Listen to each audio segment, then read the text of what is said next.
So we took this YouTuber's product from this to this.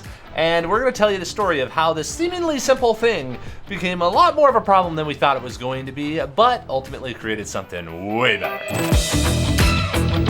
So this whole journey started last fall. Alex from M&H Racing reached out to us and was using Teleport, and he had prototyped a bunch of these original design of parts. There were plenty of issues with these parts that created issues in prototyping. They had really steep overhangs, they had a lot of widgets and gadgets and hooks that all had to come out just right, but then also needed to fit. And then they were also originally printed in PETG in order to try to get them stronger, but which can lead to blobbing. And when you have these sort of slanted surfaces, you can get all kinds of issues. This is a part where we have enhanced all of those issues so that they are really, really prominent by just pushing the machine as fast as we could go so that the errors would be even more blatant. When the parts came through, we knew that they probably weren't going to print very well. So what we did is we printed them all off as they would come off and mailed them to Alex and then told him, hey, make sure you hit the instant cancel inside of Teleport, but here are the design notes of how to improve this design. But make sure you get your money back out of us because this probably isn't really reliable for Teleport as created right now. And he reached back out and said, can you please elaborate on it? And what we did was we ended up getting on a call and talking through what he was trying to get done with this. And he was trying to create a new marble run kit that was based off of his designs. This was an interesting project, so I offered to help out and do a full redesign of it so it could be done more reliably. Because the way the parts had been done before, they would look really different, the fits would be different,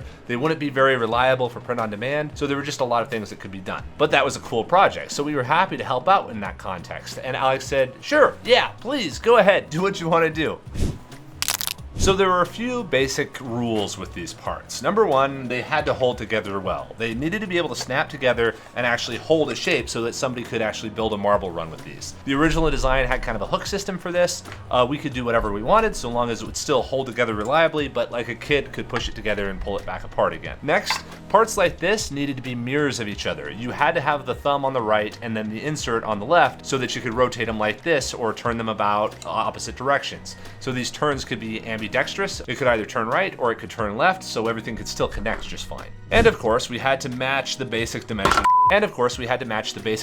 Of the original files that we had so that it could still work and be his general expectation there. We couldn't suddenly make this 1 inch wide and say, that's way better for marble racing. It needed to be broad enough so that marbles could actually pass each other in these different sections. Admittedly, when I went into this, I thought it was going to be an easier project than it actually turned out to be. The nuance of these parts turned out to cause more issues than we originally anticipated, but took us down such an interesting design path that I actually got to learn some things that I'd never seen before. We started off immediately trying to just do our old kind of tricks. We thought, oh, well, since all these parts are printing like this right now, all these angles and various steeper angles have a problem of these overhangs causing warp from these sharp corners. So of course we went through and we just rounded everything out. But the issue was you had both this panel, which are angled, and then have these flat sides on either end, which are totally horizontal, but then the angled part in between. But then you had flat panels like this. And when we were going through and designing this, we didn't want to have one part printing flat like this and then another part printing like this, because you end up with these different sort of layer appearances here, to where this one is really flush and pretty and this one has this stair-stepping of the layer lines, which isn't great. And of course we had Alex switch over to PLA because PLA is perfectly reasonable to make these parts really strong and reliable. PETG doesn't do it, and PETG just creates a lot of post-processing problems and a lot more cost. But since we had to make these parts all look uniform, really the only option is to either print them directly on their side or print them at an angle, at a slant, as many of you are familiar with. But now you have the issue with these parts having these dog legs, which means you can't really put them on a slant. So we had to figure out some solution for that. But that solution didn't come until later because we actually had to figure out the hooks on the end. Alex's original design used hooks that snap together, basically hooks and loops. But the problem with that is when you look at these loops right here, you have these outer sections that are able to snap out there. And things like PLA would not be very reliable in that because you have this fully isolated feature. Whenever making a 3D printed part, you want to blend it together so that all the layers kind of support each other, because extra material really doesn't add a lot of cost to it, but a feature that fails that then requires the whole thing to be printed again or creates a bad result for the customer, that's way more expensive than adding a little bit more material. So we wanted to blend it together, and we immediately got to the point of like, okay, let's just go ahead and make a standard slot here. When I first started working on it, I thought we could do something similar to what Alex had done, where he had the clips and just have a thumb on one side and the loop on the other side to where they would blend together, and that thumb would add the compressive feature to push it together and hold it closed. Working with those, none of them actually really worked at all. And then I said, okay, well, we can go ahead and do a snap to where you have a slot that pops in and then it pops past some little nub on the inside there, and that will allow it to snap closed. And then you have some flexibility, it'll still pop loose, but it slides in easily without being too tough. That one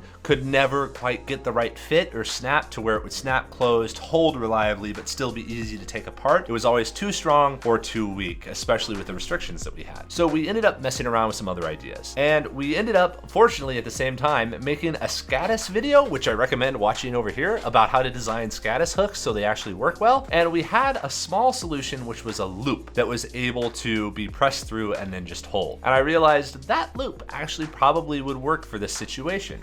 So what we did was we designed a couple of those into here. You have these small compressible loops. Initially, we thought maybe we would put a slot down here so that they would be more flexible, but these were able to be made less than 1 millimeter wide so that they still have a little bit of give. And then you have a matching feature on the inside here so that you can now press these parts together. And you get something that's really reliable, holds together really well, but pops together really easily and pops apart really easily. But then we had the issue again of how do we actually print those? We wanted to print these on an angle like this, or at least on the side. You definitely cannot print this loop like this. You're forced to do it at an angle, but we can't print it flat because that's just a really bad way of printing because it takes up too much room on the build plate, has too much surface contact area. So we're like, okay, can we get this done at a slant? What we had to do to get this done is we had to set the bottom angles of these loops at such a way that they were not actually overhanging. So now we could chamfer the bottom edges of this channel and it prints just like this. This is great because now all of these pieces print with the exact same texture all the way through. They all have linear striations, they're all reasonably strong and reliable, but then you have these curves. What flat side do you tilt these on? Well, we went ahead and made the flat. So this now prints like this. And it actually turned out even better because these curves at the upper end allowed the loops to be retained and protected a little bit more. So there were all of these small kind of nuances and tweaks that we had to do in order to allow the loops to print, make these still print at an angle, but still have it all kind of come together cohesively, because if we change this, it would change the angle these would print at. But you also have the issue of the angle. This part printing like this, just freestanding, does not print very well. And you cannot put a big enough brim on there to be reliable. You want a part that is printed on demand to be able to print at any given time, regardless of situation or color or material, and still behave exactly the same.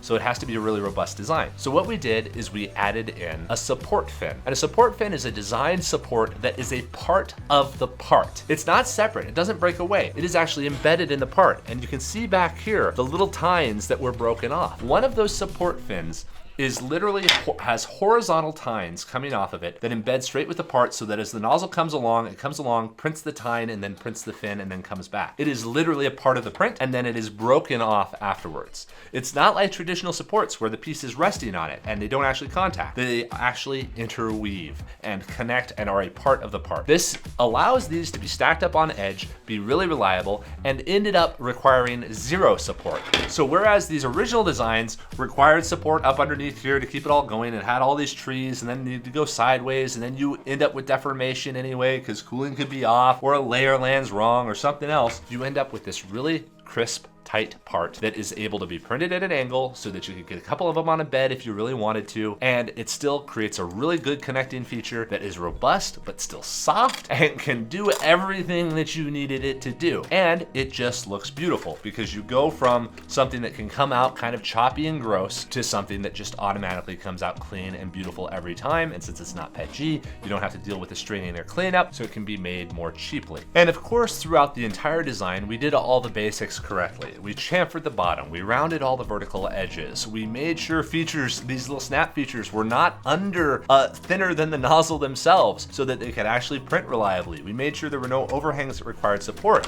Whereas this thing was very sharp and jagged and had all kinds of things that could create defects inside of it, we were able to round this out to where one of these parts could come off of any machine with any resolution at any time, in any color, with any material, and still come out beautiful. And we shipped the parts out, and Alex seemed to like them pretty darn well. So with that full design done, Alex was able to relaunch his Shopify store with these new and improved designs so that they're able to be produced on demand, and people can get a hold of this full marble run set on his website today. And whenever an order comes through, Slant 3D with our 1,000 3D printers are able to print that item and ship it directly to his customers for them. Anybody can do this using our teleport print service, because all you have to do is upload your file and then connect it to your store, and then you have 1,000 3D printers in your pocket to fulfill any orders that you ever get. It's a great way to scale up your existing business or to start doing your own custom YouTube merch the way Alex did. And if you ask nice, we're happy to help you improve the design if it's something that's really cool and we can have some fun with, and you let us make a video about it. But beyond that, Alex, thank you so much for letting us work with you on this and designing this new version of your model. I hope it was as big of an improvement as we think that it is. And anybody else, go ahead and check it out and enjoy, because this was a really fun design project with a bunch of unique challenges about how to maintain fit and finish and still make it manufacturable without ending up with a whole bunch of kind of standard hobby 3D printing side effects that can cause all sorts of problems when you move into production. But beyond that, have a great day, everybody.